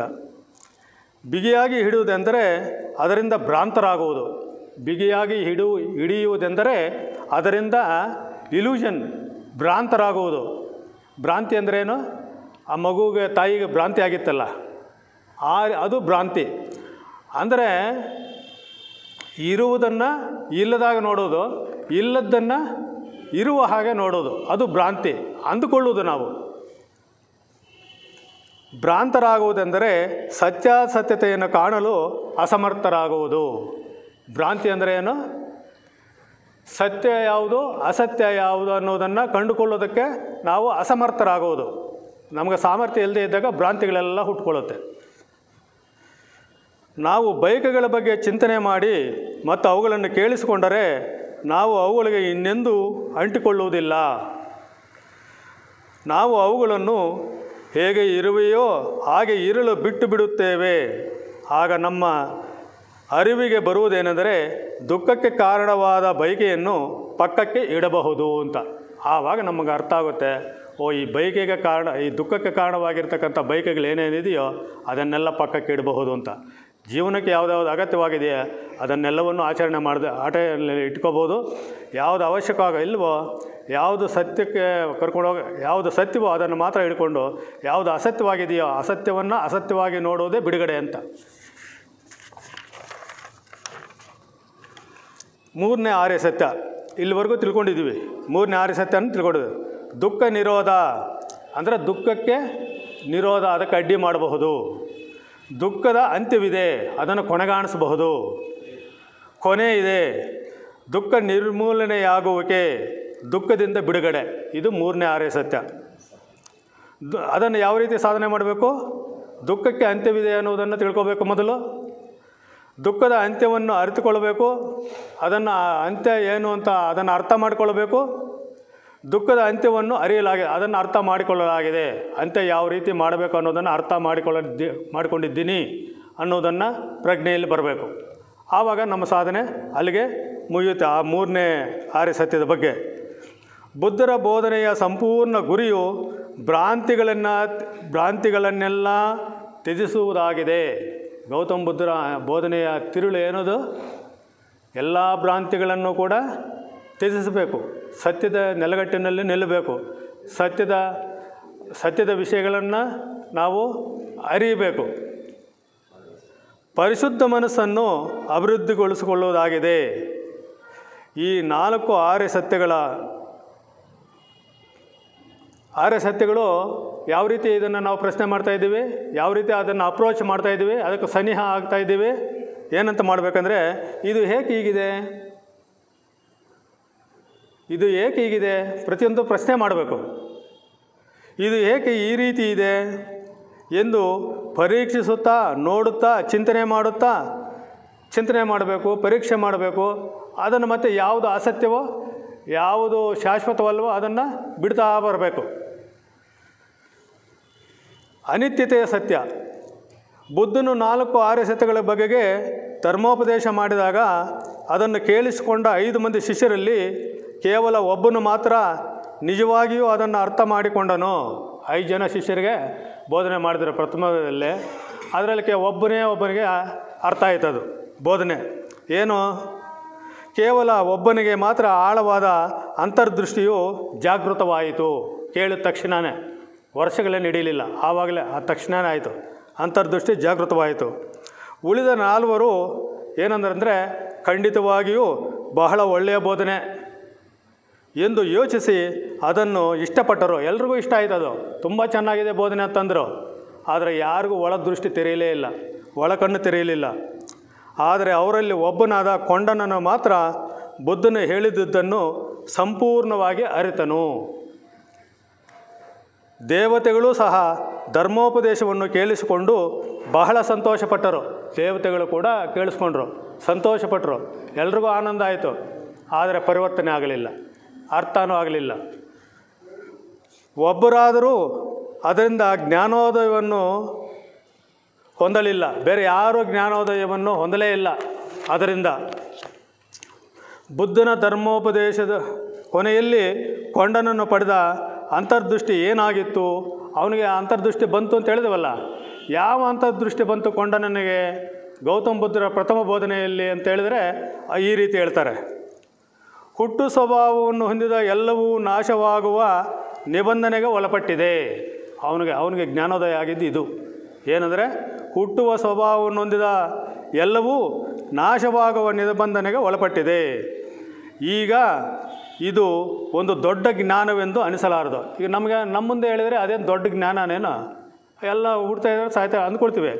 ಆದರೆ ನಮ್ಮಲ್ಲಿ ಅಂತರ್ದೃಷ್ಟಿ ಅನ್ನೋದು ಬೆಳೆದಿಲ್ಲ, ಅದರ ಸತ್ಯ ಅನ್ನೋದು ನಮ್ಗೆ ಅರಿವಾಗಿಲ್ಲ. ನಾವು ನೋಡ್ತಾ ಇದ್ದೀವಿ, ಅದು ನಮ್ಮ ಮೇಲ್ಗಡೆನೇ ಹೋಗ್ತಾ ಇದೆ. ಆ ಒಂದು ವಿಚಾರ ನಮ್ಮ ಒಳಗಡೆಗೆ ದೂರೇ ಇಲ್ಲ. ಅದು ಆ ಥರ ಏನಾದರೂ ನಮ್ಮಲ್ಲೇ ಅಂತರ್ದೃಷ್ಟಿ ಬೆಳೆದಿದ್ದರೆ ನಾಳೆ ಯಾರು ಏದಕ್ಕೋಸ್ಕರ ಯಾವ ಕಾರಣದಿಂದ ಏನೇ ಕಾರಣ ಇರಲಿ, ಅದು ಮರಣ ಹೊಂದಿದಾಗ ನಮ್ಮಲ್ಲಿ ಅಂತರಂಗದಲ್ಲಿ ಒಂದು ಏನಿರಬಾರ್ದು, ದುಃಖಕ್ಕೆ ಆಸ್ಪದನೇ ಇರಬಾರ್ದು. ಅದು ನಮಗೇನಾದರೂ ಅಂತರ್ದೃಷ್ಟಿ ಬೆಳೆದಿದ್ದರೆ. ಆದರೆ ಅದು ನಿಜವಾಗಿಯೂ ವಿಶ್ವರಚನೆ, ಅದು ಏನಿದೆ ಆ ಬೋಧನೆಯಲ್ಲಿ ಚಿಕ್ಕ ವಿಷಯ. ಅದು ಚಿಕ್ಕ ವಿಷಯದಲ್ಲಿ ಎಷ್ಟು ಅಂತರ್ದೃಷ್ಟಿ ಇದೆ ಅಂದರೆ, ಅದು ನಿಜವಾಗಿ ವಿಶ್ವ ರಚನೆಯ ಒಂದು ಕ್ರಮವನ್ನು ಸೂಚಿಸುತ್ತದೆ. ಇಡೀ ವಿಶ್ವ ರಚನೆ ಆಗಿದೆಯಲ್ಲ, ಅದರ ಒಂದು ಕ್ರಮವನ್ನು ಈಗ ಭೂಮಿ ಸೃಷ್ಟಿಯಾಗಿದೆ, ಇದಕ್ಕೂ ಸಾವಿದೆ. ಸೂರ್ಯ ಸೃಷ್ಟಿಯಾಗಿದೆ, ಅದಕ್ಕೂ ಸಾವಿದೆ. ಇಡೀ ವಿಶ್ವದಲ್ಲಿ ಸೃಷ್ಟಿಯ ರಹಸ್ಯ ಏನಿದೆ, ಒಂದು ನಿಯಮ ಏನಿದೆ, ಅದು ಸೂಚನೆ ಮಾಡ್ತಾ ಇದೆ. ಯಾವುದು? ಹುಟ್ಟಿದ ಪ್ರತಿಯೊಂದು ಕೂಡ ಸಾಯಲೇಬೇಕು ಅನ್ನತಕ್ಕಂಥ ಒಂದು ನಿಯಮ ಇಡೀ ವಿಶ್ವ ರಚನೆಯ ಒಂದು ನಿಯಮದಂತಿದೆ ಕಾಣಿಸುತ್ತೆ ಅವನಿಗೆ. ಯಾರಿಗೆ ಜ್ಞಾನ ಆಗಿದೆಯೇ ಅವ್ರಿಗೆ. ಹಾಂ, ಅಲ್ಲ, ನಾವಿದ್ದಾಗ ಸಾಯಲ್ಲ ಅಷ್ಟೇ, ನಾವಿದ್ದಾಗ ಸಾಯಲ್ಲ, ಅದಕ್ಕೂ ಒಂದು ಸಾವು ಇದೆ, ಅದಕ್ಕೂ ಟೈಮ್ ಇದೆ. ಅದರ ಸಮಯ ಯುಗಗಳಿರಬಹುದು, ಯೋಜನೆಗಳಿರಬಹುದು, ಕೋಟ್ಯಾಂತರ ವರ್ಷಗಳಿರಬಹುದು. ಅದಕ್ಕೂ ಒಂದು ಅಂತ್ಯ ಇದೆ.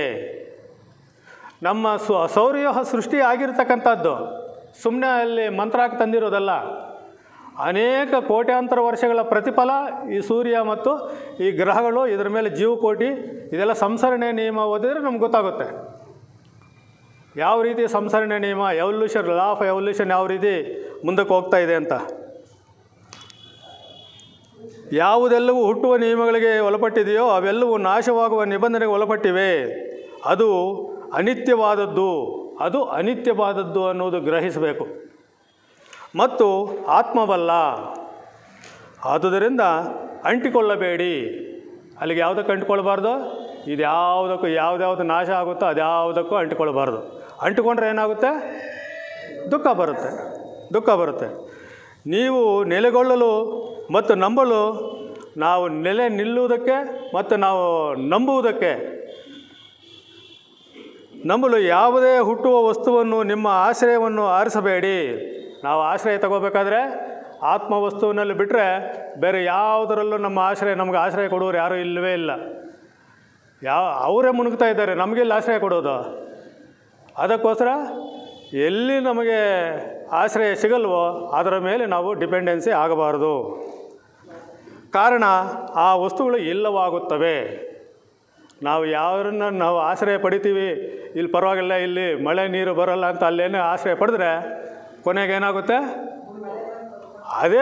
ಅದೇ ಹೋಗ್ಬಿಡುತ್ತೆ, ಅದೇ ಇರಲ್ಲ ನಮಗೆ, ಅದೆಲ್ಲ ಆಶ್ರಯ ಕೊಡುತ್ತೆ ನಮಗೆ.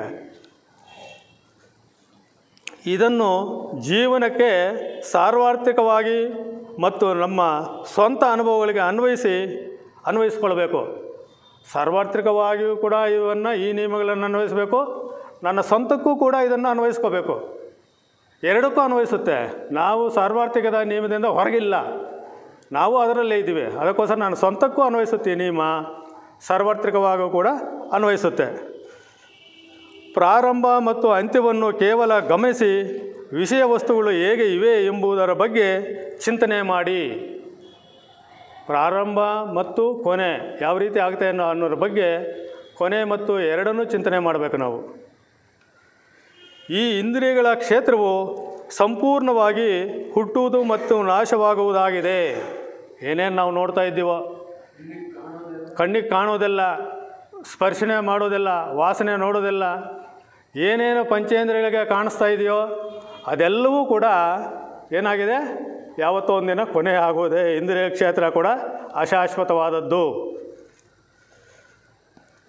ಈ ಇಂದ್ರಿಯಗಳ ಕ್ಷೇತ್ರವು ಸಂಪೂರ್ಣವಾಗಿ ಹುಟ್ಟುವುದು ಮತ್ತು ನಾಶವಾಗುವ ವಸ್ತುಗಳ ಈ ಪ್ರಸ್ತುತ ಜನ್ಮದಲ್ಲೇ ಸಮಾಧಿಟ್ಟು ಅಂಥ ಒಂದು ದೃಷ್ಟಿ, ಆ ಸರಿಯಾದ ದೃಷ್ಟಿ, ಸರಿಯಾದ ತಿಳುವಳಿಕೆ ಅನ್ನೋದು ಯಾವಾಗ ಆಗಬೇಕು? ಈ ಪ್ರಸ್ತುತ ಜನ್ಮದಲ್ಲೇ ನಾವು ಸಾಧನೆ ಮಾಡಬೇಕು.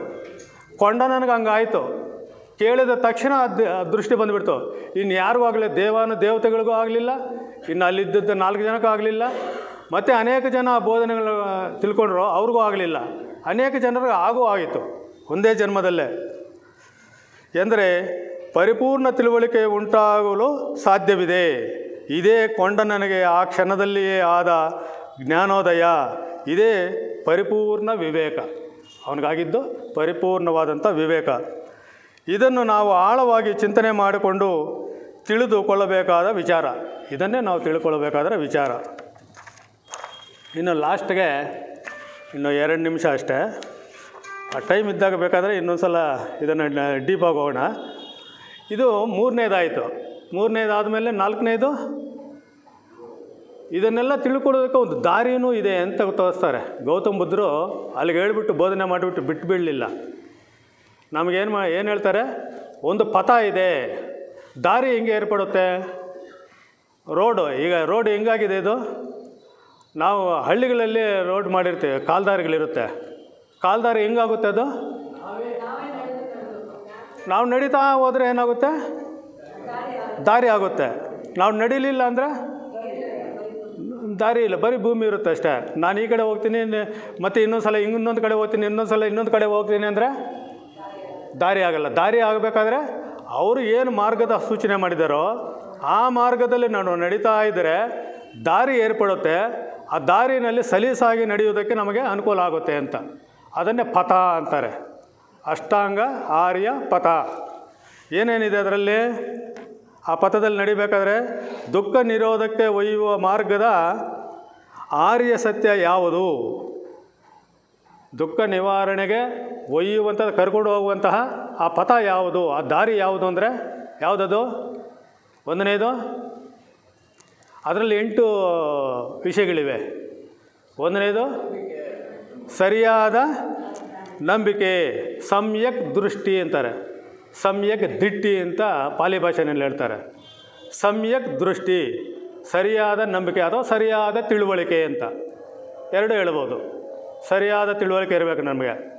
ಯಾರಾದರೂ ಹೇಳ್ಬಿಟ್ಟು ಧರ್ಮವನ್ನು ನೀವು ಧರ್ಮವನ್ನು ರಕ್ಷಣೆ ಮಾಡಿದರೆ ಧರ್ಮ ನಿಮ್ಮನ್ನು ರಕ್ಷಣೆ ಮಾಡುತ್ತೆ ಅಂತ ವಿಷಯವನ್ನು, ಹಿಂದೂ ಧರ್ಮವನ್ನು ನೀವು ರಕ್ಷಣೆ ಮಾಡೋಕ್ಕೋಸ್ಕರ ಬಾಂಬುಗಳಾಗ್ತೀನಿ, ನಮಗೆ ಧರ್ಮ ರಕ್ಷಣೆ ಮಾಡುತ್ತೆ ಅನ್ನೋ ಥರ ಅರ್ಥ ಮಾಡ್ಕೋಬಾರ್ದು.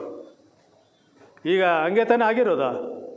ಅಂದರೆ ಮುಸ್ಲಿಂ ಧರ್ಮದಲ್ಲೇ ಧರ್ಮ ರಕ್ಷಣೆ ಮಾಡಬೇಕಾದ್ರೆ ಧರ್ಮ ರಕ್ಷಣೆ ಮಾಡೋಕ್ಕೇನೆ ಅವ್ರು ಹೋಗ್ತಾ ಇರೋದು. ಯಾರು? ಜಿಹಾದ್ ಅಂದರೆ ಏನು ಅಂದ್ಕೊಂಡಿದ್ದೀರಾ? ಜಿಹಾದ್ ಅಂದರೆ ಏನು ಅಂದ್ಕೊಂಡಿದ್ದೀರಾ? ಧರ್ಮ ರಕ್ಷಣೆ ಅಂತ. ಅಂದರೆ ಧರ್ಮಕ್ಕೋಸ್ಕರ ನಾವು ಸಾಯುವುದಕ್ಕೂ ಸಿದ್ಧವಾಗಿದ್ದೀವಿ ಅಂತ. ಅವ್ರು ಅಂದ್ಕೊಂಡಿರೋದೇನೋ ನಮ್ಮ ಇಸ್ಲಾಂ ಧರ್ಮವನ್ನು ರಕ್ಷಣೆ ಮಾಡಿ ಬೇರೆಯವ್ರನ್ನ ಕೊಂದರೆ ನನಗೆ ಧರ್ಮ ರಕ್ಷಣೆ ಅಂತ ನಾವು ಅಂದ್ಕೊಂಡಿದ್ದಾರೆ. ಅದು ತಪ್ಪು ತಿಳುವಳಿಕೆ, ಸರಿಯಾದ ನಂಬಿಕೆ ಅಲ್ಲ. ಅದು ಸರಿಯಾದ ನಂಬಿಕೆ. ಸರಿಯಾದ ನಂಬಿಕೆಯನ್ನು ನಾವು ವಿಮರ್ಶೆ ಮಾಡಿ ನಮ್ಮ ಸ್ವಂತಕ್ಕೆ ಅನುಭವಕ್ಕೆ ಬರಬೇಕದು. ಇದು ಸರಿಯಾದ ನಂಬಿಕೆ ಅಂತ ಯಾರೋ ಹೇಳಿದ್ದಾರೆ ಅಂತ ಕಣ್ಣು ಮುಚ್ಕೊಂಡು ಆ ಥರ ಕುರಿಗಳಾಗೆ ನಂಬಬಾರದು. ಅದು ಸಮ್ಯಕ್ ದೃಷ್ಟಿ. ಸಮ್ಯಕ್ ಸಂಕಲ್ಪ ಅಂದರೆ ಸರಿಯಾದ ಯೋಚನೆ. ನಮ್ಮ ಯೋಚನೆಗಳಲ್ಲೂ ಕೂಡ ಸರಿಯಾದಂತಹ ಯೋಚನೆಗಳು ಮಾಡಬೇಕು. ಸರಿಯಾದ ತಿಳುವಳಿಕೆ ಇದ್ದಾಗ ಏನಾಗುತ್ತೆ? ಯೋಚನೆಗಳು ಕೂಡ ಸರಿಯಾಗಿ ಬರುತ್ತೆ ಅಲ್ಲಿಂದ. ಸಮ್ಯಕ್ ವಾಕ್, ಸರಿಯಾದ ಮಾತುಗಳು ಸರಿಯಾಗಿರಬೇಕು. ಅದಕ್ಕೆ ಗೌತಮ್ ಬುದ್ಧರು ಇನ್ನೊಂದು ಕಡೆ ಹೇಳ್ತಾರೆ, 3 ಕಂಡೀಷನ್ ಹೇಳ್ತಾರೆ ಮಾತು ನಮಗೆ ಸರಿಯಾಗಿ ಬರಬೇಕಾದ್ರೆ. ಮಾತು ಆಡಬೇಕಾದ್ರೆ ನಾವು ಅದು ಸತ್ಯವಾಗಿರಬೇಕಂತೆ. ಸತ್ಯವಾಗಿದ್ದರೆ ಮಾತ್ರ ನಾವು ಮಾತಾಡಬೇಕು, ಇಲ್ಲಾಂದರೆ ಮಾತಾಡೋಕ್ಕೆ ಹೋಗ್ಬಾರ್ದು. ಸತ್ಯವಾಗಿರುವುದೆಲ್ಲ ಮಾತಾಡಿಬಿಡ್ಬೇಕಾ? ಈಗ ಸತ್ಯವಾಗಿದೆ ಮಾತು, ಆದರೆ ಅದನ್ನು ಮಾತಾಡ್ಬೋದಾ? ಮಾತಾಡಬಾರ್ದು, ಆವಾಗಲೂ ಮಾತಾಡಬಾರ್ದು. ಅದನ್ನು ಇನ್ನೊಂದು ಟೆಸ್ಟ್ ಮಾಡಬೇಕು, ಅದಕ್ಕೆ ಇನ್ನೊಂದು ಟೆಸ್ಟ್ ಕೊಡಬೇಕು. ಸತ್ಯವಾಗಿದೆ ಮತ್ತು ಅದು ಬೇರೆಯವ್ರಿಗೆ ನೋವಾಗಬಾರ್ದು. ಈಗ ಯಾರೋ ಒಬ್ಬರು ಬಂದು ಒಬ್ಬ ಸನ್ಯಾಸಿನ ಇವತ್ತು ನಮ್ಮ ಮನೆಯಲ್ಲಿ ನಮ್ಮ ಮಗು ಹುಟ್ಟಿದೆ, ನಾಮಕರಣ ಮಾಡ್ತಾಯಿದ್ದೀವಿ, ಬಂದು ನೀವು ಸ್ವಲ್ಪ ಆಶೀರ್ವಾದ ಮಾಡಬೇಕು ಅಂತ ಕರ್ಕೊಂಡು ಹೋಗ್ತಾರೆ.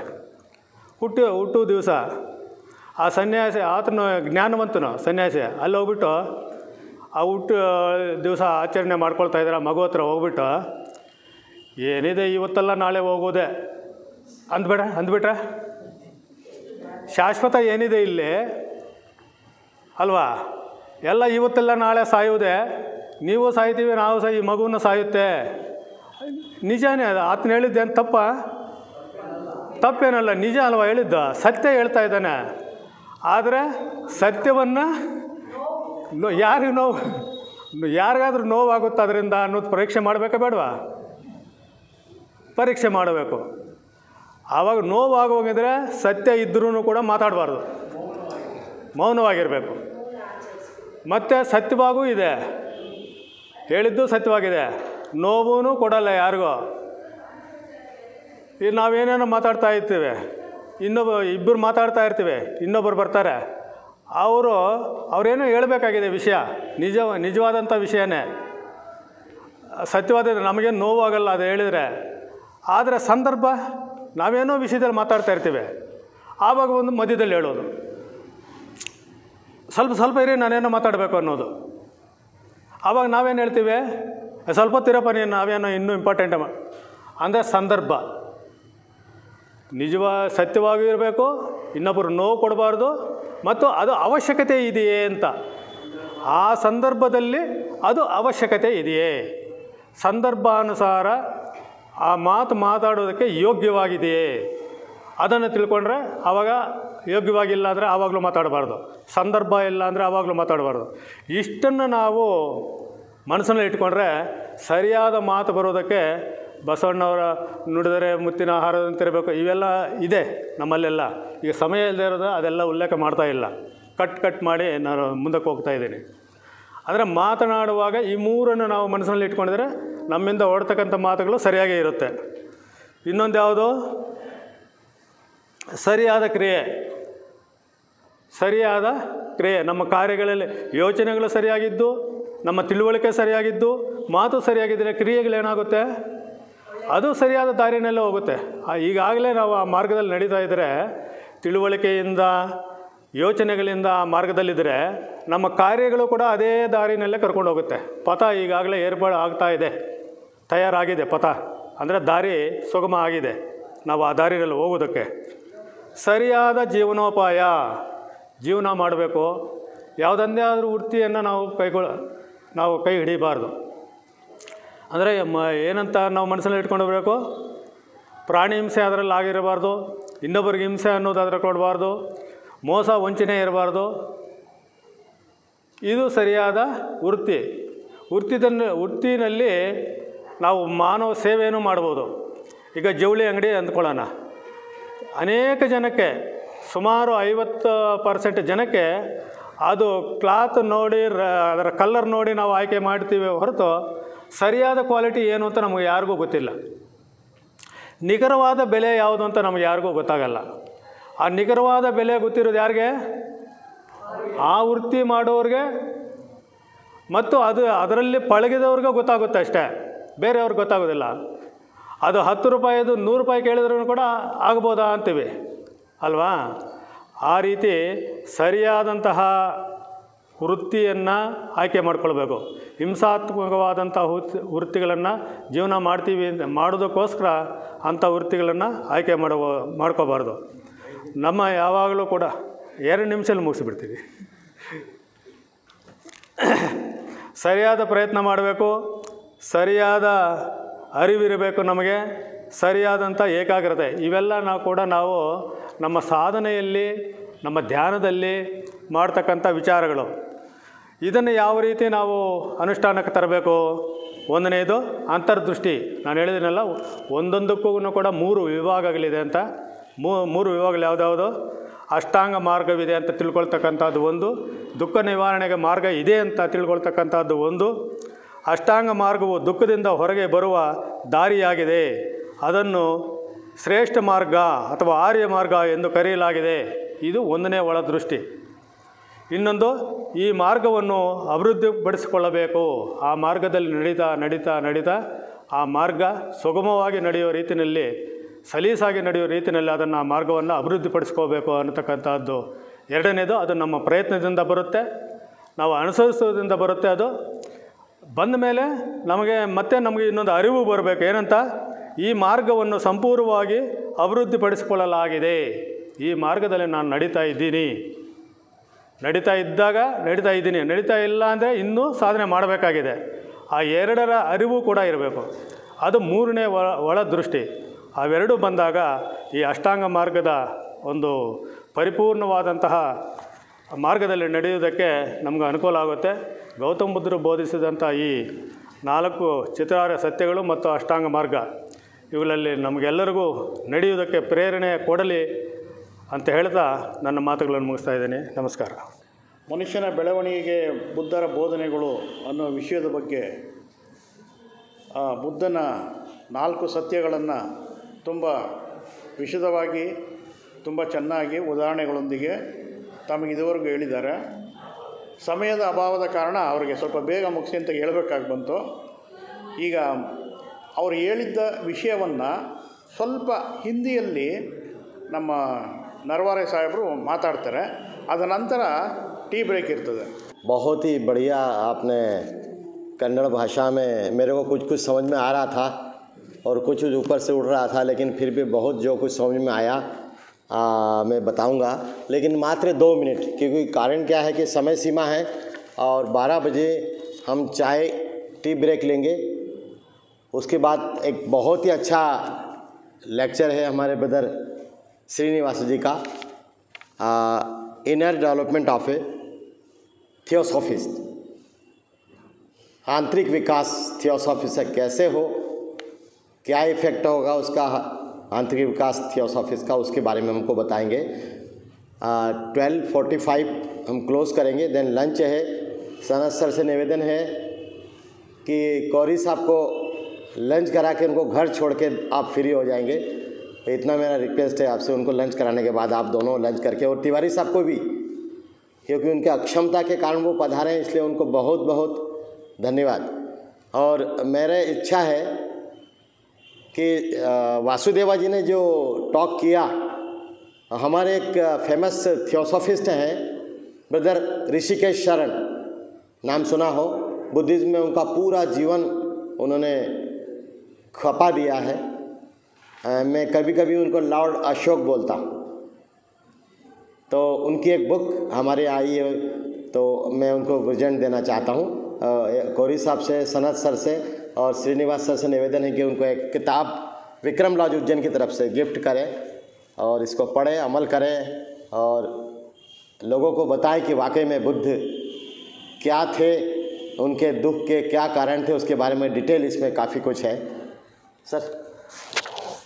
और बहुत इसको काफ़ी एजेड लोग भी पढ़ सकते हैं, क्योंकि काफ़ी बड़े डिजिट वर्ड्स में है. Thank you sir. Thank you. Okay, thank you so much. Thank you. हमने पढ़ा होगा एक 2 मिनट का, 2 मिनट का रिपीटेशन है. सबको जानकारी है गौतम बुद्ध के बारे में. नेपाल के लुम्बिनी शहर में आप पैदा हुए थे और भारत में कुशीनगर बिहार में, वहाँ इनका देहावसान हुआ था, गोन टू पीस हुए थे और भगवान विष्णु के अवतार माने जाते हैं. उनको बहुत सारी ऐसी घटनाएं, जैसा आपने बताया, बहुत सारी घटनाओं के कारण उन्होंने राजपाट, हम बचपन में उनको सिद्धार्थ कहा करते थे, तो वो सब राजपाट छोड़ दिया उन्होंने और 4 अर्य सत्य के बारे में उन्होंने काफ़ी कुछ बताया। दुख, दुख के कारण, दुख के निवारण, और उस निवारण के लिए भाई दुख का निवारण कैसे करें, तो आपको अष्टांग मार्ग का उपयोग करना होगा। और अष्टांग मार्ग क्या है? सम्यक दृष्टि, सम्यक मीन्स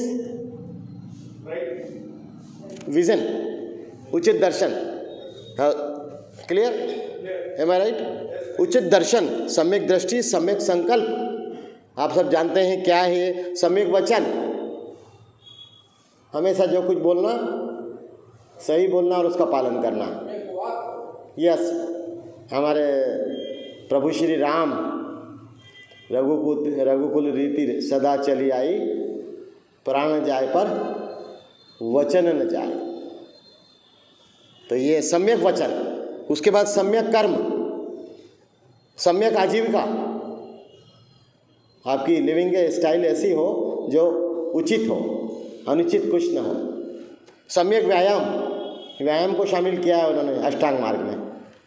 सम्यक स्मृति, द मेमोरी, और सम्यक समाधि, ये उनके उचित दर्शन थे सम्यक के अष्टांग मार्ग। 4 उनके चरण थे, सत्य, तप, दया और पवित्रता, सेक्रेटनेस।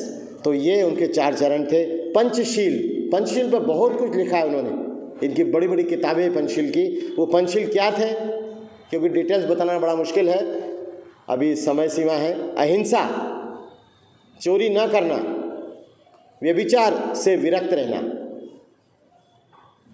असत्य बोलने से विरक्त रहना, मादक पदार्थों से विरक्त रहना। जो भी आपके बॉडी में मादकता फैलाए, जिसको हम बोलते हैं 3 जो भोजन है ना, सात्विक, राजसिक एंड तामसिक। तो जिसमें तामसिक भोजन हो या तामसिक बोलना, उससे विरक्त रहना, ये उनके पंचशील थे। उनका हम पालन करेंगे आज अड्याडे के उपलक्ष्य में। ईगो के बारे में आपने जैसा बताया, साइड में रखो, बार बार बोलते थे वो, तो ये इसके बारे में डिटेल। अनित्यवाद के बारे में बताया आपने। तो इस तरह से इनका एक शॉर्ट टाइम मैंने आपको बताया, और बहुत कुछ आपने बहुत अच्छा बोला, मुझे कुछ समझ में आ रहा था। Thank you. तो हम एग्जैक्ट 12